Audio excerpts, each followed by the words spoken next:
Chouette, chapitre 8. Roy tint sa promesse. Il renonça à rechercher le demi-frère de Béatrice Lipp, même si cela exigeait de lui un énorme effort de volonté. Le temps qu'il faisait l'incita à rester chez lui. Les orages durèrent 3 jours d'affilée. Selon les infos télévisées, une dépression tropicale était stationnaire au-dessus de la Floride du Sud. On attendait des précipitations de 200 à 300 millimètres. Même s'il avait fait un soleil magnifique, Roy ne serait allé nulle part. Le type de la station-service déclara que son pneu de bicyclette était irréparable. « Vous avez un singe apprivoisé, vous autres ?» avait-il demandé au père de Roy, parce que c'est à croire que c'est des marques de dents qu'il y a dans le flanc. Les parents de Roy ne demandèrent même pas à Roy ce qui s'était passé. Pour avoir vécu dans le Montana, ils étaient habitués aux crevaisons. On avait commandé un nouveau pneu, mais, en attendant, le vélo de Roy paraissait au garage. Ce dernier passa les après-midi gorgés d'eau à faire ses devoirs et à lire un roman de cow-boy. Quand il regardait par la fenêtre de sa chambre, il ne voyait que des flaques. Les montagnes lui manquaient plus que jamais. Quand la mère de Roy vint le chercher à la fin des cours le jeudi, elle lui dit qu'elle avait de bonnes nouvelles. « On a levé ton interdiction de bus scolaire. » Roy n'était pas très disposé à sauter de joie. « Pourquoi ? Que s'est-il passé ?» À mon avis, Miss Hennepain a dû peser le pour et le contre. « Comment ça se fait ? Tu l'as appelé ou quoi ?»« En fait, je lui ai parlé un certain nombre de fois, reconnut sa mère. C'est une simple question d'équité, mon chéri. Il n'était pas juste que tu sois sanctionné, tandis que le garçon qui avait déclenché la bagarre s'en tirait sans un blâme. Ce n'était pas une bagarre, maman. Peu importe. Il semble que Miss Hennepain ait fini par adopter notre point de vue. Dès demain matin, tu peux reprendre le bus. Youpi, songea Roy. Merci tout plein, maman. Il soupçonnait qu'elle avait eu un autre motif pour harceler la sous-directrice. Elle était impatiente de reprendre ses séances de yoga matinales au centre universitaire, auxquelles elle ne pouvait plus assister depuis qu'elle conduisait Roy en voiture à Trace Middle. Il ne voulait pas se montrer égoïste cependant. Il ne pouvait pas se reposer éternellement sur ses parents. Peut-être que les autres élèves du bus ne feraient pas toute une affaire de son retour parmi eux. « Qu'est-ce qu'il y a, mon chéri ? Je croyais que ça te ferait plaisir de reprendre tes habitudes. »« Mais ça me fait plaisir, maman. » « Autant demain qu'un autre jour, se dit Roy. Autant finir le plus vite possible. » Leroy Branit, le chauve qui se faisait appeler le frisé, était soumis à une pression trop forte. Il papillotait des paupières par manque de sommeil, et toute la journée, il suait comme un porc de l'Arkansas. Superviser un chantier était une grosse responsabilité et chaque matin apportait son lot de nouveaux obstacles et de sujets de migraine. Grâce au mystérieux intrus, le projet de la crêperie avait pris 2 semaines de retard sur le planning. Les délais coûtaient de l'argent et les gros bonnets du groupe Maman Paula étaient loin d'être satisfaits. Le frisé s'attendait à être viré si autre chose tournait mal. Un cadre très supérieur de Maman Paula ne le lui avait pas envoyé dire. Le poste qu'il occupait était celui de vice-président des relations d'entreprise et son nom, Chuck Muckle. Le frisé trouvait qu'il aurait mieux convenu à un clown de cirque. Chuck Muckle n'était pas un rigolo. Pourtant, surtout après avoir lu dans le journal l'article sur la voiture de police bombée aux abords du terrain du Maman Paula.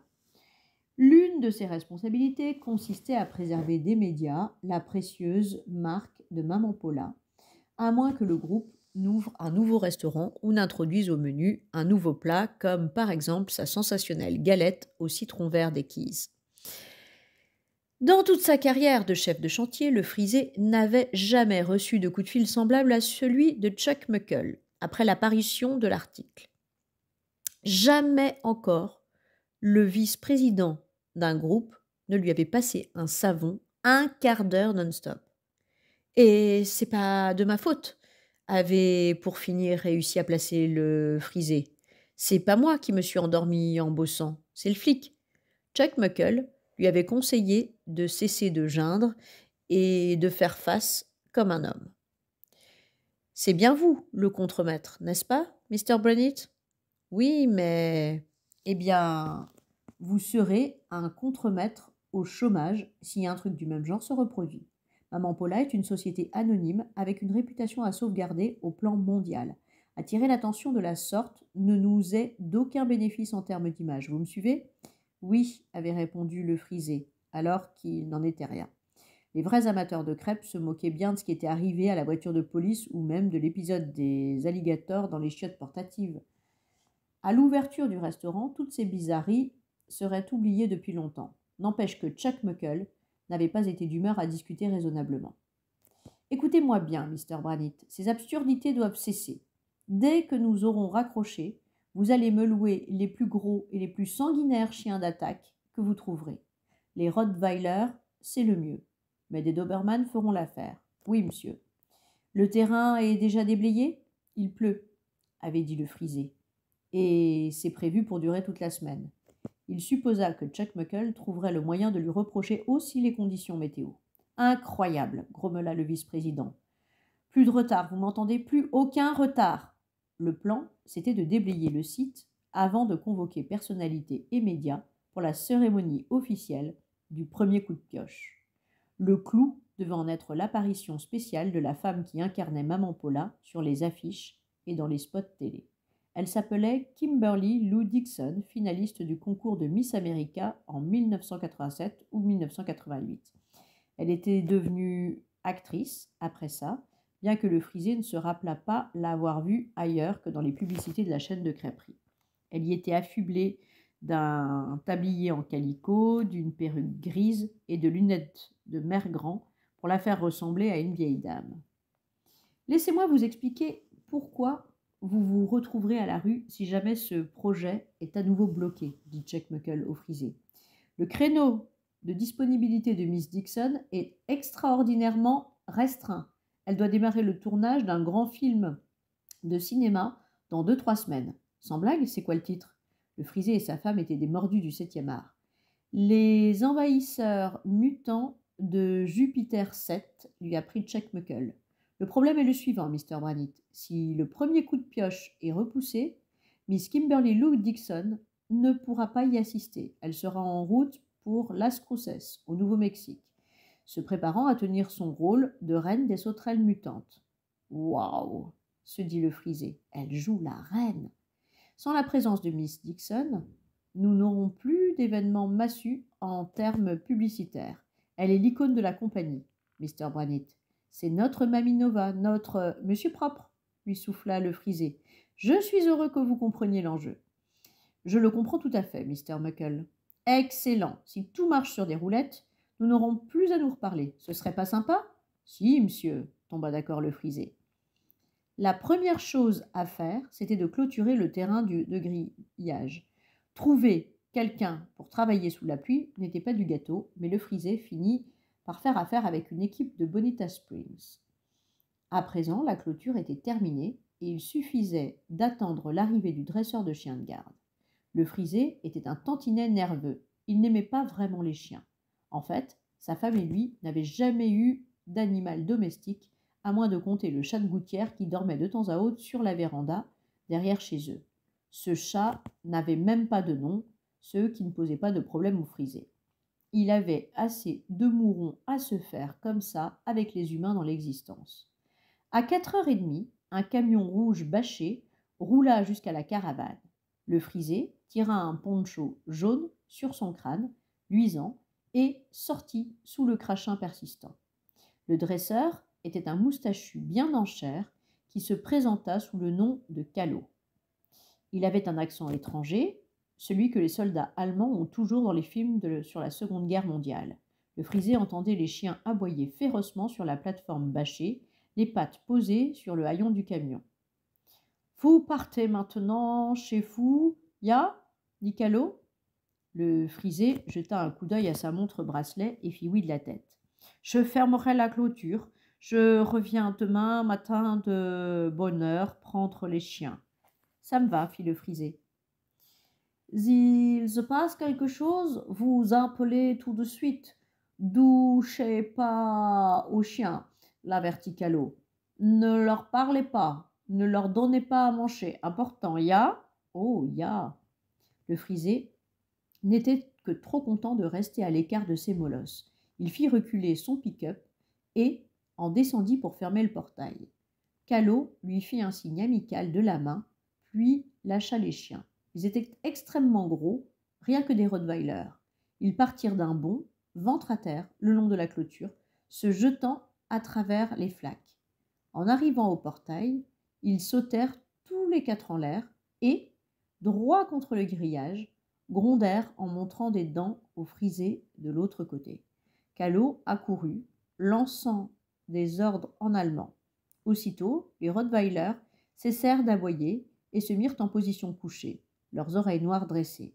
« Il faut peut-être mieux que vous bartiez maintenant, dit Callot au frisé. Ils ont des noms ? Oh, ya, celui-là c'est Max, celui-là Klaus, celui-là Karl, et ce gros-là c'est Pouki. Pouki, répéta le frisé. C'est la prunelle de mes yeux.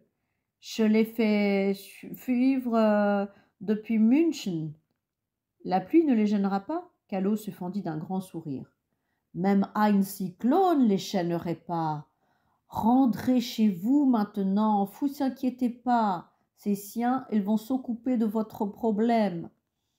En regagnant son pick-up, le frisé s'aperçut que les Rottweilers épiaient le moindre de ses mouvements. Il haletait légèrement, le museau moucheté de bave écumante. Le frisé supposa qu'il pourrait finalement dormir sur ses deux oreilles.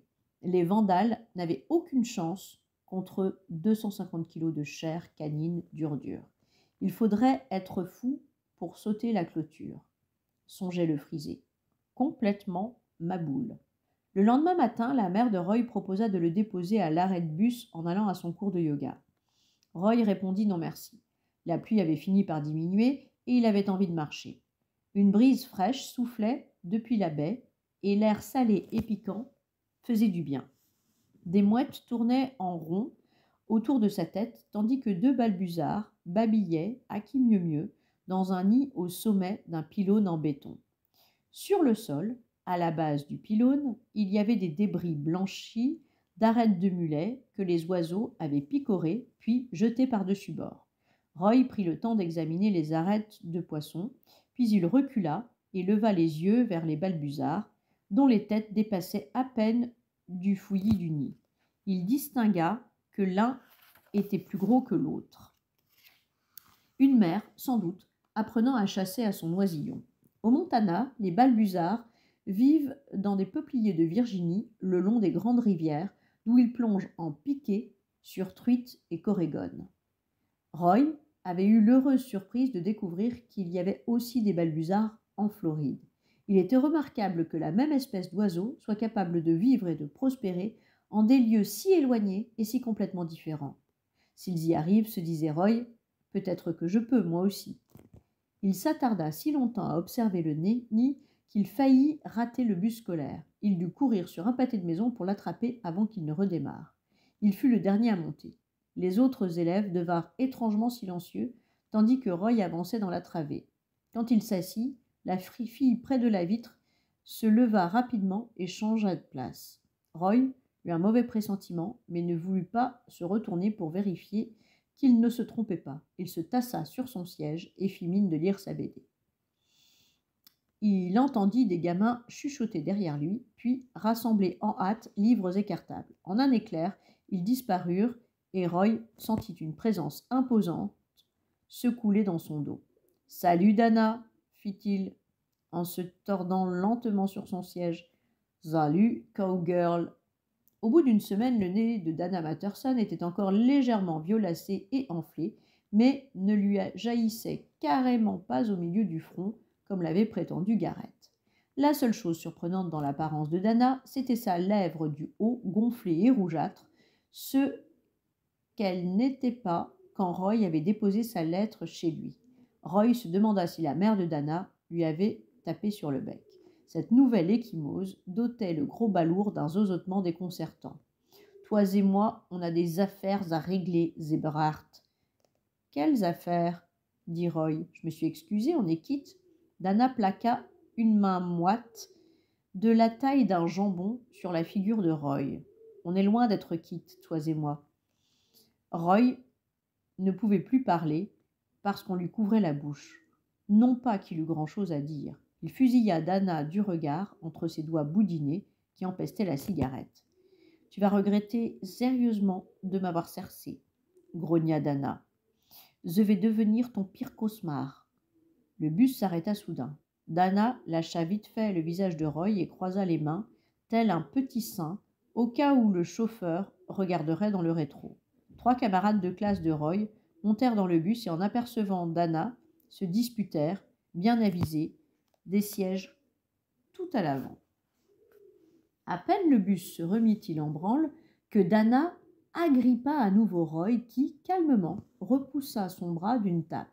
Dana chancela en arrière, le dévisageant avec incrédulité. « T'as pas lu ma lettre ou quoi ?» lui demanda Roy. « Tout baignera tant que tu me ficheras la paix. Tu viens de me frapper. T'as frappé mon bras. »« T'as qu'à me faire un procès, dit Roy. » Dana écarquilla les yeux. « Qu'est-ce que tu dis ?»« Je dis que tu devrais te faire vérifier les oreilles, mon pote, et ton QI pendant que tu y es. » Roy ne savait pas trop ce qui le prenait de faire la leçon à un mec aussi violent. Il n'appréciait pas particulièrement de se faire tabasser, mais l'alternative était de se coucher et de supplier, ce qu'il ne pouvait s'abaisser à faire. Chaque fois que les Eberhardt déménageaient, Roy se coltinait un nouveau contingent de brutes épaisses et d'abrutis. Il se jugeait un expert de cette engeance. S'il tenait le choc, il faisait d'habitude machine arrière et cherchait sur qui d'autre se rabattre. Les insulter, cependant, pouvait être risqué. Roy remarqua qu'une paire de crétins, potes de Dana, observait la scène du fond du bus, ce qui signifiait que Dana allait se sentir obligé de montrer quel macho dur à cuire il était. « Frappe-moi, dit Roy. »« Quoi ? Vas-y, purge-toi le système. T'es un cinglé de première bourse, Eberhardt, et toi aussi débile qu'un tas de boue, Matterson. » Cette pique-là fit son effet. Dana plongea par-dessus le siège et en allongea une à Roy sur la tempe. Après s'être redressé, Roy lui dit « Là, tu te sens mieux maintenant ?»« Tu l'as dit, Bouffi !» s'exclama Dana. « Bien !» Roy lui tourna le dos et ouvrit sa BD. Dana l'alluma encore une fois. Roy bascula de côté sur le siège. Dana eut un rire cruel et cria un truc à ses potes. Roy se redressa aussitôt. Sa tête lui faisait vraiment mal, mais il voulait qu'une personne ne le sache. Il ramassa nonchalamment sa BD par terre et la posa sur ses genoux. Cette fois, Dana le cogna de l'autre main, aussi grasse et aussi moite. Roy s'abattit en poussant un cri involontaire qui fut noyé par le sifflement gazeux et bruyant des freins du bus. Plein d'espoir pendant un instant, Roy se dit que le chauffeur avait aperçu ce qui se passait et s'arrêtait au bord de la route pour intervenir. Ce n'était malheureusement pas le cas. Le chauffeur était aussi peu conscient du mauvais comportement de Dana que d'habitude. Le bus avait simplement atteint l'arrêt suivant. Tandis qu'une autre file d'élèves montait à bord, Dana se fabriqua une attitude de citoyen modèle. Roy gardait les yeux fixés sur sa BD. Il savait que la baston allait reprendre dès que le bus se remettrait à rouler. Morose, il s'arma de courage contre le prochain coup de Dana. Mais il ne le reçut jamais. Les rues défilaient et Roy, raide comme un piquet, attendait d'être renversé une fois de plus. Sa curiosité finit par l'emporter et il regarda par-dessus son épaule gauche. Roy eut du mal à en croire ses yeux. Dana était affalée avec aigreur contre la vitre. Le plaisir de ce gros débile avait été gâché par l'un des élèves monté au dernier arrêt, qui avait eu le cran de venir s'asseoir à côté de lui. « Qu'est-ce que t'as à me mater comme ça ?» aboya le nouveau venu à l'adresse de Roy. En dépit des élancements douloureux de son crâne, Roy fut contraint de sourire. « Salut Béatrice » lui dit-il.